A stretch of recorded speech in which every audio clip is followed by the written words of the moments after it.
Welcome again. My name is Jesse. I'm the campus pastor here at the North Park campus. You may or may not know we have two campuses. There's one out in Spring Valley as well. And so my hope and what I want this church to be, I don't know if this is selfish or not, but is that this is the safest place where you can come and encounter God, the safest church in San Diego.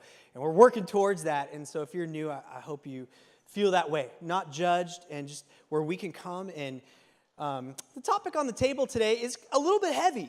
It's going to be a little heavy, but you know what? Sometimes, we need to identify some heavy things in life, in reality, and kind of go there. So we're going to kind of go there a little bit today, and I've had some people say it was a lot of information. So, so put your thinking cap on, and you guys ready for that? Yeah. All right, well then we're going to go there. And so just glad that you're here. We've had these vision nights. If you've been a part of the church for the last couple of months, we've been announcing them and telling you about them. Last week we started them, and Pastor Tim, the lead pastor, and myself met in these in people's homes in these small little groups of like 10 people, and just shared in 1 hour like what we believe God leading us to over these next 5 years in detail and with specifics, and letting, in a face-to-face conversation, letting you just ask us questions. It's a lot of investment and a lot of time for Tim and I. There's like 16 of these gatherings, but we feel like we want to do that for you so that you can just know what God's leading us to. And so there's 6 coming up this week and 6 the week after this. So Tuesday night, we're going to be going to Serra Mesa area. That's like as far north as we're going to go. So if you're like, Poway, north kind of area, Tuesday night, you may think about that. Wednesday night, we're going to Point Loma. So that'll be like, if you're a beach person and you live out in PB, OB, IB, whatever. And then Thursday night, we're going to be going to Normal Heights, so kind of around this area. The week after, we're going to be going South Bay peeps. Any South Bay peeps? All right, awesome. That's where Tim lives. Wednesday night, Claremont area. And then Thursday night, Allied Gardens, La Mesa. That's my hood. And there'll be two times, 6 and 7:30 for all of those nights. And so if you want to be a part of one of those, again, it's not a small group. It's just a 1-hour meeting. Go to our church website, gracesd.com. You can sign up. Super simple. Let us know you're coming. I would like for us to pray for Parkland, Florida. So would you join me in bowing our heads? Father, as I put myself into the shoes and the hearts of those family members and high school students that have suffered much and have lost much, God, I cannot even imagine. It makes my heart just hurt. So Father, I pray that you would comfort those people that are hurting and suffering. God, I pray that people that are full of love and grace would just be surrounding them and comforting them. God, I know there's lots of ideas about how to not let this happen again, and I don't know the answers, but I just ask God in faith that this would stop happening, Jesus. Jesus, stop this from happening. And Lord, I pray that our country, that we would be a safe country, God, from young to old, God. And I just ask that in faith, God. I pray as we dive into your word today, Father, whether we're new to Jesus or we've been following you a long time, all of us, our hearts can become hard and soft to you. And Lord, we just want to say, soften our hearts, Holy Spirit, right now. Soften our hearts to you. We want to hear your word like seed come into our lives, that you would grow us and produce fruit in our lives. In Jesus' name, amen. All right, we're going to Colossians chapter 2. We've been spending the whole month, this whole series in Colossians 2. We're going back. And so the usher's going to come on down with some Bibles. If you would like to follow along with a Bible in your hand, just raise your hand. They'll hook you up. Feel free to use your iPhone or whatever is also cool, but sometimes it's good to have a Bible in your hand. Did you know that a 12-inch Subway sandwich is not always 12 inches? According to some news organizations out there, they have actually found out that sometimes they're like 11 inches. I know. Did you know that a 2x4, if you go buy a piece of lumber at Home Depot, is not actually a 2x4? Did you know that? It's 1.5 inches by 3.5 inches. I know. Did you know that peanuts are not actually a nut? It's a legume or whatever. Did you know that a panda bear is not actually a bear? It is a marsupial. I know. We're all disappointed. Our hearts are all broken. There's all kinds of things in life and in our world that, are known as something or are, these kind of half-truths about things, and not really a big deal. Who really cares what we call it? But when it comes to things about God, when it comes to truth about God and spiritual matters, a half-truth is a full lie. When it comes to spiritual matters, things about God, a half-truth is a full lie. No one would intentionally want to receive and take in and welcome a half-truth, a lie about God. But the thing about these half-truths is that they come looking pretty good. They're wrapped in, often like appealing facade. Anything that is valuable will be reproduced. There will be counterfeits for anything valuable. Money, they try and produce counterfeits. Apparently Gucci purses, right? All those, they try and make counterfeits of them, and how much more? The incredible wealth of God in heaven is going to be counterfeited by people in order to be used for the purposes of man. You need to be able to identify the counterfeits. And the purpose of this series, in large part, is to enable you, to equip you. It's not my responsibility for you to identify counterfeits. It's my responsibility to I need to identify them in my own life and maybe my family and all that kind of stuff, but it's your responsibility to know the truth from the lie when it comes to God. And so we've been giving you all these tools so that you can see them when you're exposed to them. Sound good? Let's go over the first one that we have brought up every single message in this series.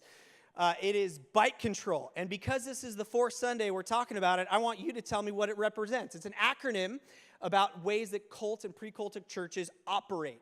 The first one, B, is what? What kind of control? Behavior control. Good job. That cult or pre-cultic churches will try and tell you who you can date and what you can wear and where you can live and all kinds of ways of controlling your behavior. The next one is I. What's that one stand for? Information control. Awesome. They will often produce their own content and their own, what do I have here? Propaganda and information, and try and limit you from all other kinds of outside information. They're going to control the information flow into your life. The next one is what? Thoughts. Your thoughts. They're going to try and control your thoughts. They're going to get you to stop thinking critically for yourself. They're going to try and get you thinking in black and white kind of terms, that there's those that are out there that are against us and everyone else is against us, and so you need to be, kind of insulate yourself from all of them, us versus them, black and white kind of thinking. They're also going to get to know your story and your failings and leverage that for what? What's the final one? Emotional control. They will use your failings and all the areas of brokenness. They'll get to know your story and leverage that and make you feel like you should be ashamed of yourself, make you feel like you're worthless. But then they'll build you up. Tim talked about this, I think, last week. They'll build you up and tear you down, and build you up and tear you down, and begin to control your emotions, instill fear in you. If you leave our organization, we're going to come after you. They're going to make fear tactics and make you feel like you are the problem. And so this is a tool that you can put in your permanent back pocket, tool belt, whatever, to identify cult or pre-cultic churches. Cool? Next, I want to review the scriptures that we've been camping on. I'm going to start with verse 6, Colossians 2, verse 6, and read it in context and just kind of remind us where we've been the last 3 weeks. Follow along with me. Therefore, as you received Christ Jesus the Lord, so walk in him, rooted and built up in him and established in the faith, just as you were taught, abounding in thanksgiving. I gave this message 3 weeks ago. We talked about not losing your first love. Remember that? That the way that we're established and rooted is to remain, to keep this love alive for Jesus. It's not easy to do with our loved ones or with Jesus, and Paul is telling the church to do this because there's either a teacher or multiple teachers that are actually in the Colossae community church that are spreading false ideas about God. Humanistic ideas and dark ideas, demonic ideas. Let's pick it up in verse 8. See to it that no one takes you captive by philosophy and empty deceit, according to human tradition, according to the elemental spirits of the world. That's Paul's way of putting that. And not according to Christ. Because there's three options. There's God's way, there's the spiritual darkness way, and there's humanistic ways. But Jesus Christ, verse 9, for in him the whole fullness of deity dwells bodily. Boom! That is Jesus. And then he goes into verse 10. He's telling you, remember who you are. If you are in Christ and you place your faith in him, remember who you are. And you have been filled in him, who is the head of all rule and authority.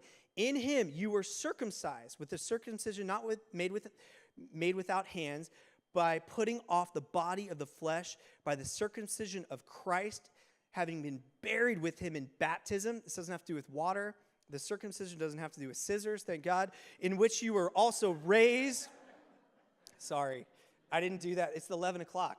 Loosen up a little bit. Definitely don't do that at 8 a.m. Which you were raised with him in this baptism, but through faith in the powerful workings of God who raised him from the dead. The same power raises us spiritually. And you who were dead in your trespasses and in your uncircumcision of your flesh, God made you alive together with him, having forgiven all of them, all of your trespasses, all of your sin, by canceling the record of debt that stood against us with its legal demands. This he set aside, nailing it to the cross. He disarmed the rulers and the authorities and put them to open shame, calling it for what it is, by triumphing over them. Wow. There is a lot that happens to you when you place your faith in Jesus Christ and his work and the person of who he is. You become born again into the family of God. You are filled. You are made alive when you were previously spiritually dead. You've been circumcised, a matter of the heart. You've been baptized in Christ's death, burial, and resurrection. You have been forgiven of all things past, present, and future.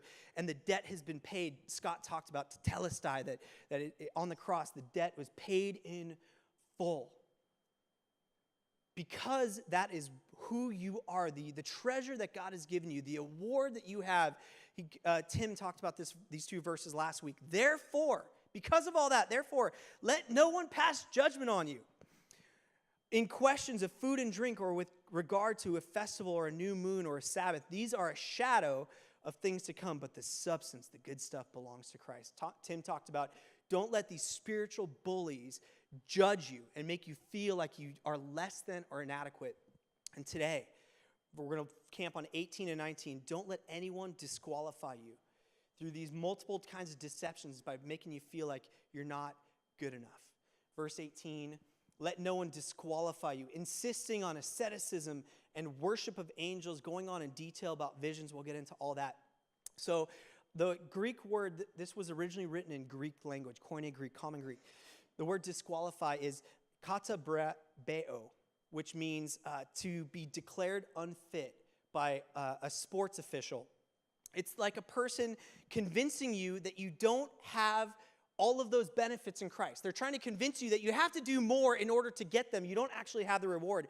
139 Olympic medals have been stripped from people since the games began, mostly because of doping.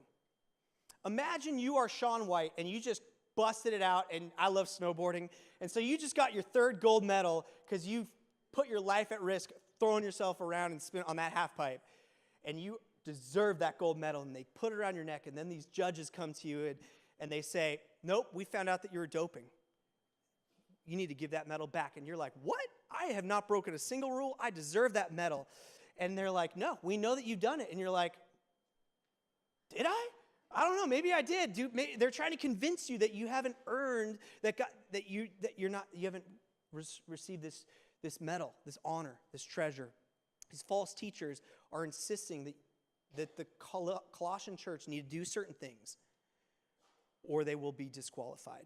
Insisting on asceticism. There's three things. The first one is asceticism. It's this idea of self-deprivation, that you need to deprive yourself of certain things in order to be more spiritual. And so if you drive a nice car, you're less spiritual.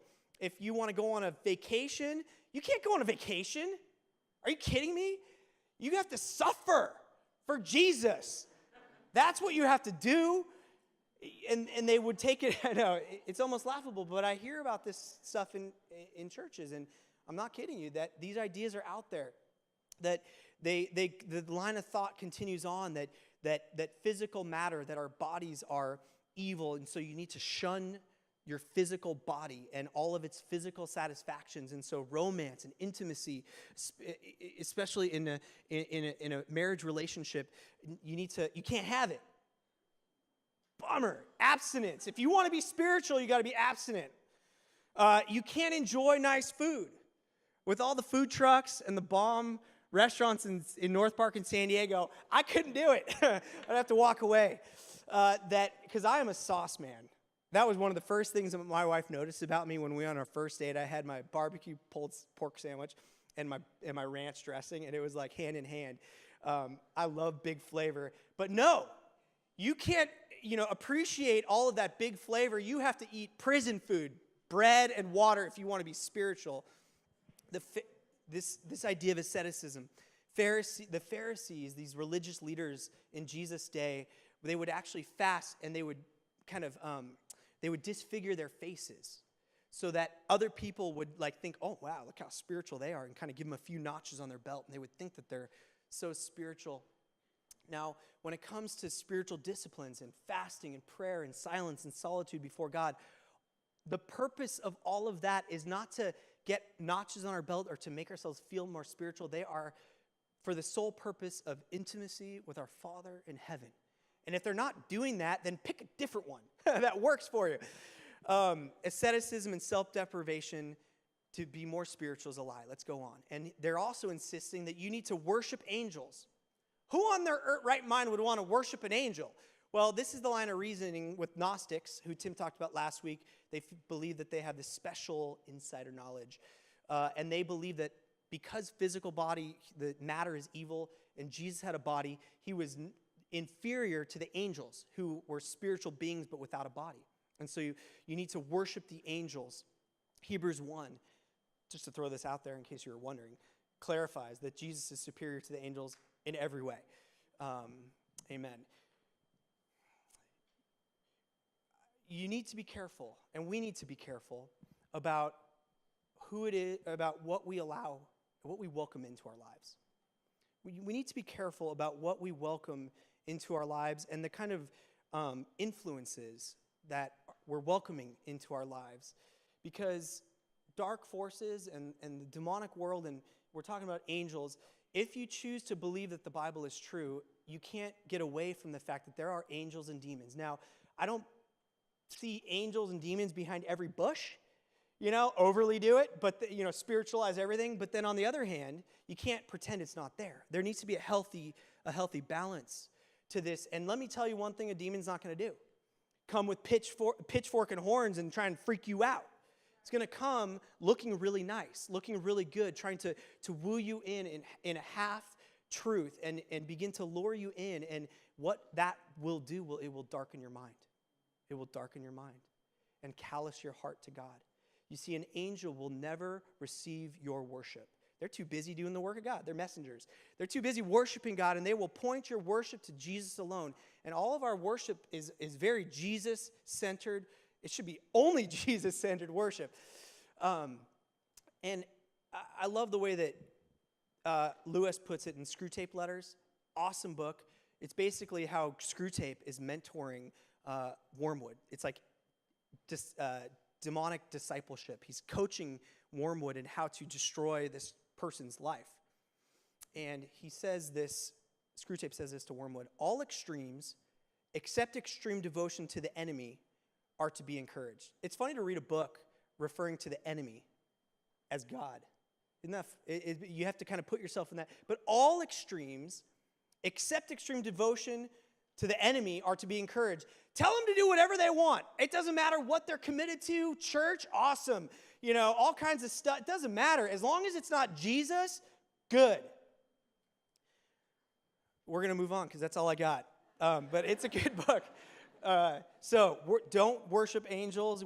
And then they're going to be going on in detail about visions. Now, this Greek word is embatueu.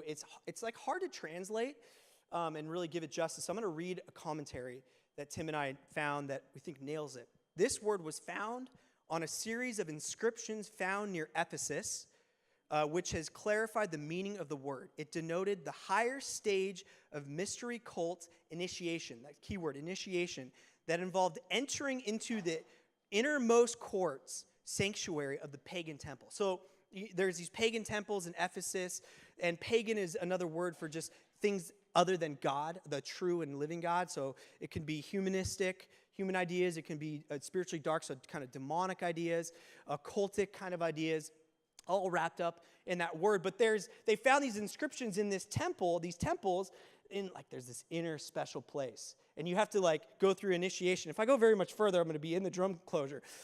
And only the special people can go there if you go through this process.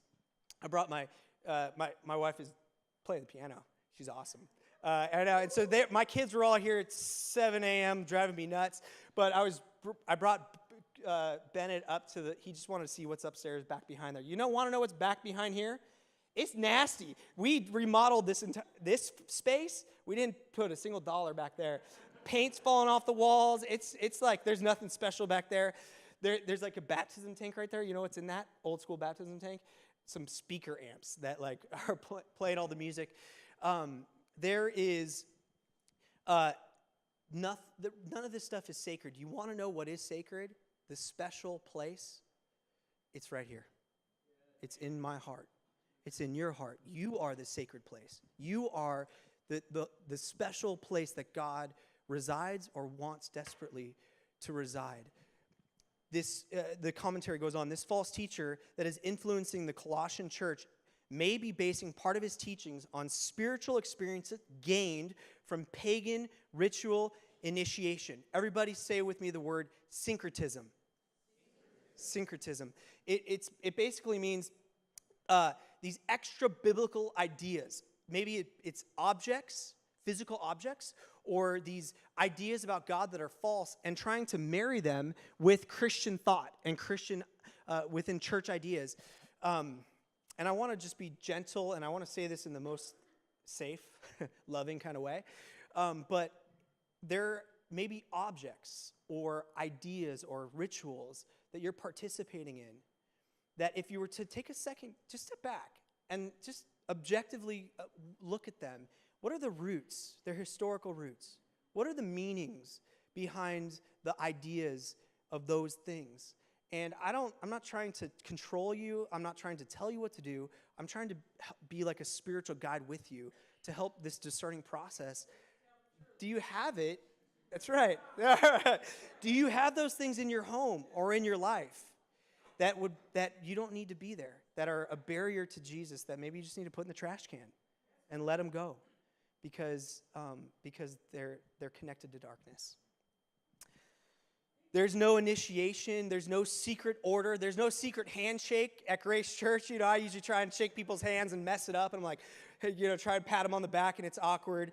There's no special objects. We're open about the things that are happening. That's why we're doing these vision meetings, to face-to-face let you ask any question you may have. There is a membership class that you can or cannot join, but let me tell you what happens if you go through the membership class. You don't get any extra privileges. Seriously, you don't. But you know what you do get?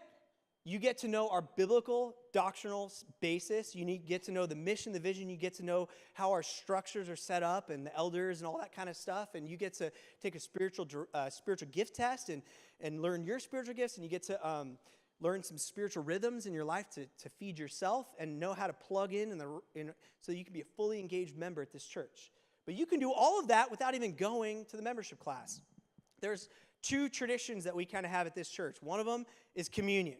It's very open every first Sunday of the month, and we do baptisms. And the baptism is just a hot tub, basically. There's nothing special or sacred, but what is happening on the inside is incredibly sacred and special because it's between us and God. These false leaders going on are puffed up without reason by a sensuous mind. Often these leaders will claim that they have this new revelation about God. And no one else except for them, no one else is privy to this information but them alone. An extreme example, and he's dead, so we'll throw him under the bus. And I watched the documentary called Waco about David Koresh and the Branch Davidian cult and how he claimed to have this special new revelation from God.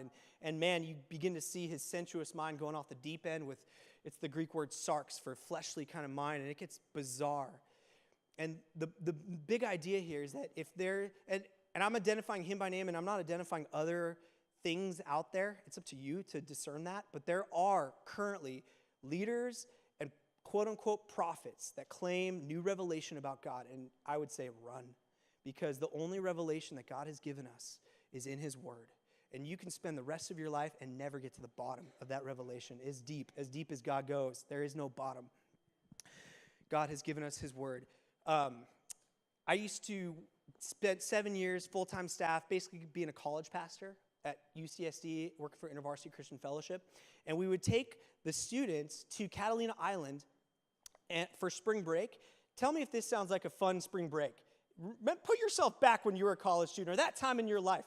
We would take these students and they would spend 8 hours a day, Monday through Friday, 5 days a week, spend 40 hours studying inductively the Gospel of Mark. We called it Mark 1. They would study the first 8 chapters. And if you went again the next summer or after, you studied Mark 2. And you studied the rest. There's 16 chapters. Does that sound like fun for spring break? It was awesome. And the students, I'm telling you the truth, came out in droves. But one of the things that I led it for 7 years and did it myself as a student, I would give the students, I would tell the students to draw a dollar bill from their memory. This is something that they've interacted with and played and touched and use every day. And they would start to draw the dollar bill from memory, front and back. They're like, oh yeah, there's a 1 there, there's like a head there, and there's some sort of like thing there. And then I would show them the dollar bill, and then they would see all the little details that they've never seen. Like, dang, that's on there? I never saw that. And the idea of what we're trying to help the students understand is you may have been around churchy, Christian kind of stuff your whole life, and you have missed so many of the details. And as we're going to enter into this time, I want you to come and be like begin to discover the details because you could have missed it. So verse 19 says, and not holding fast to the head. These teachers, maybe they had a grasp on the head and began to slowly lose a grasp on it. Can happen to all of us. Or they never had a firm grasp on the head, which is Jesus, and the body is the church, to begin with. This word is like this tenaciously firm, strong grip, like holding on tight to the head of Jesus. You think you know someone.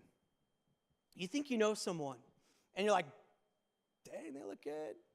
And I want to take them out on a date. We start dating, or like we're having fun and we're enjoying each other. And like, I feel like I'm really getting to know this person. And then time goes on and you're like, man, I did not really know this person. Have you ever had that experience or known someone that had to have that experience? And you're like, man, character matters. These are, like their attitude when things get difficult really matters. What they believe and their values, that really matters. These little details really matter. My wife makes me watch The Bachelor. And, oh no, seriously, I don't recommend it. Don't watch it. But these ladies think they know Ari. And they're like, there's no way you could get to know someone in that short amount of time. And one of the questions I like to ask people, if I have a casual, if I'm like in a connect group or just kind of in passing and I have a moment to just literally talk to someone from Grace or Christian, I like to ask them, hey, what's a moment in the life of Jesus where he's just like, it's been meaningful for you? A story from the Gospels that has really shaped your life. And you know what I often hear?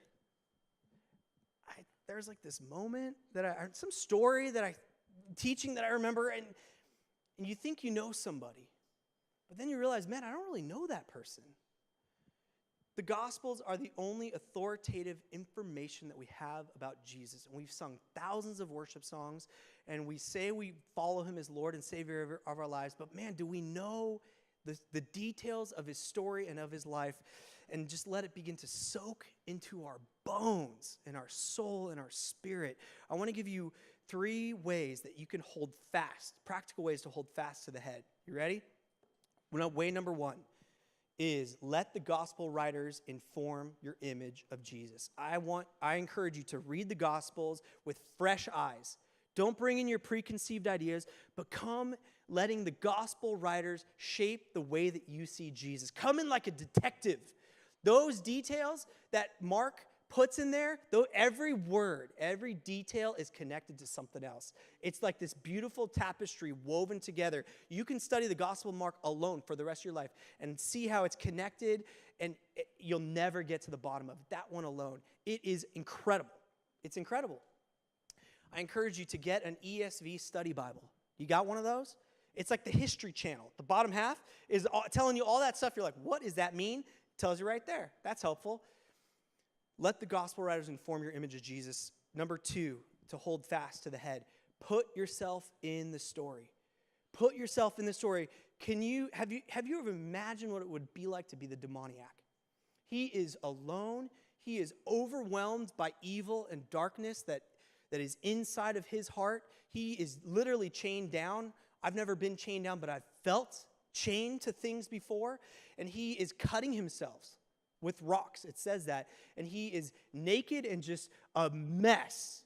And Jesus comes in by the power of God. And he is at peace and rightly clothed and in his right mind. And Jesus sends him off to go be a witness of him.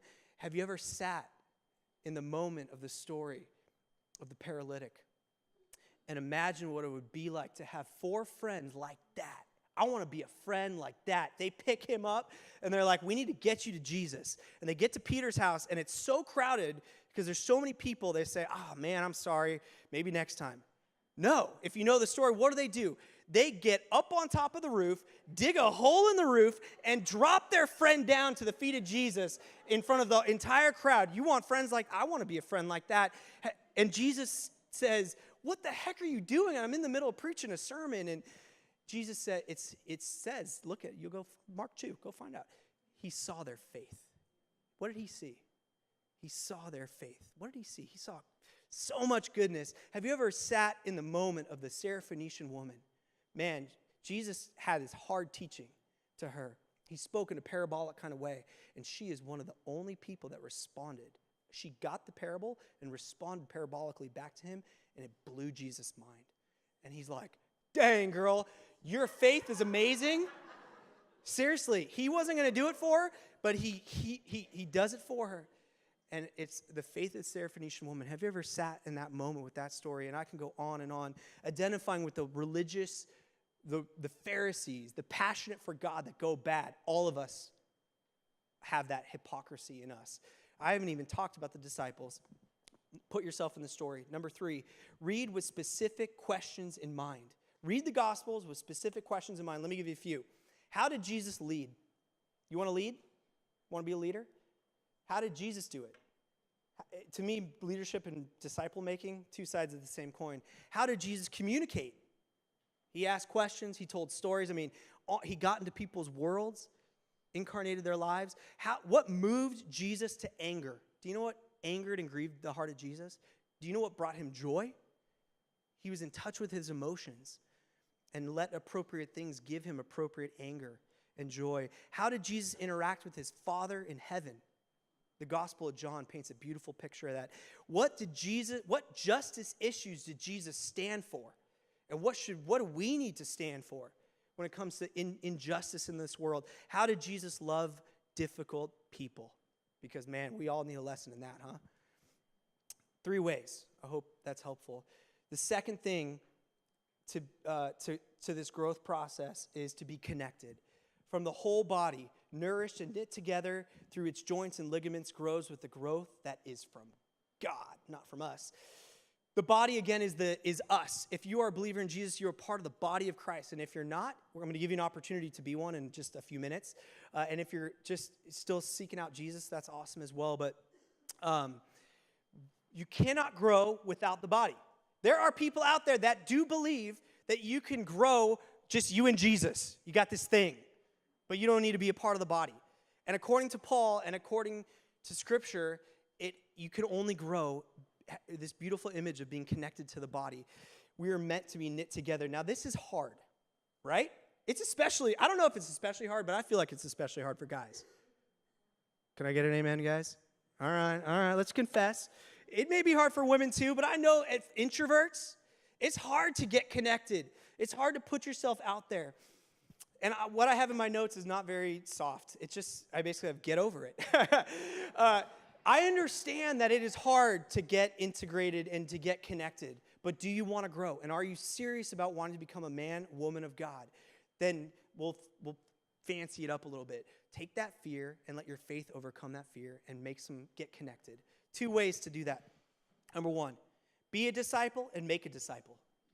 Be a disciple and make a disciple. I don't care where you are at in your spiritual journey. You can just be brand new to Jesus. There is someone that you can invite into your life to help clarify Jesus to you, and there's someone that you can help clarify Jesus to that has all kinds of questions. Have someone that's clarifying Jesus in your life and that you're clarifying Jesus to. And if you're like, I don't know where I can get that at Grace Church, let me tell you where. If you're joining a ministry team, I don't care if you're greeting people or working with kids or pointing a camera. What's up, camera people? You have a team leader. Every ministry team at this church, you have a team leader, and they will mentor you and disciple you if you ask them. You know how often they get asked? You have a connect group leader if you're in a connect group, right? Every connect group has a connect group leader. Go ask them. When I moved to San Diego and I went to UCSD, I saw this guy named Ryan Pfeiffer preach. And he was in varsity staff, and I hung out with him a couple times. And I'll never forget sitting out at Roma Coffee Shop at UCSD, and I said, Ryan, will you disciple me? I'm brand new to San Diego. And he said, Jesse, I don't often say yes to people. I don't often disciple people, is what he said, for people that I've barely known. But nobody ever asks me what you just asked me. I will disciple you. And that dude discipled me and poured his life into me. He was my boss for 7 years. He was the best man at my wedding, and I'll be honest with you, the reason I am probably here today as a pastor of this church is because the investment of that man into my life. And I know, but if you want to grow, you have to tenaciously go get connected to the head and be connected into the body. All right. Finally, another way to grow, share specific stories of Jesus. As you're in these stories, share these stories with each other. I'll just give you one. I've got many, but I'm going to give you one.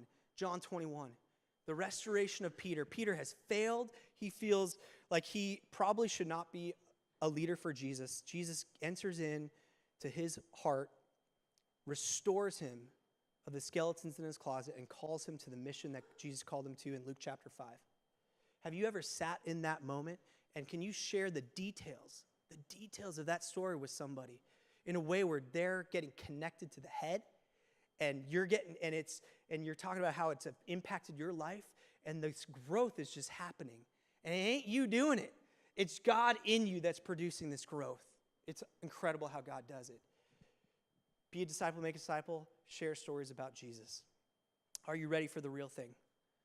We're talking about counterfeits. And maybe as you think about your life, there have been other things that you've put before Jesus.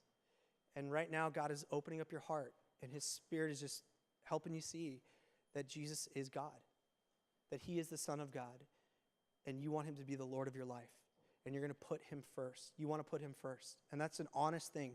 We're not going to make you stand up or do anything, but if you want to receive Christ into your life, in a moment, we're going to bow our heads, and I'm going to lead us through a very simple prayer, and you can pray this prayer in your own heart to God. And God will hear your prayer. God knows everything going on in your life, and he loves you more than you can ever imagine.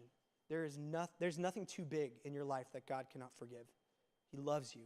And if you want to receive Jesus, let's all bow our heads.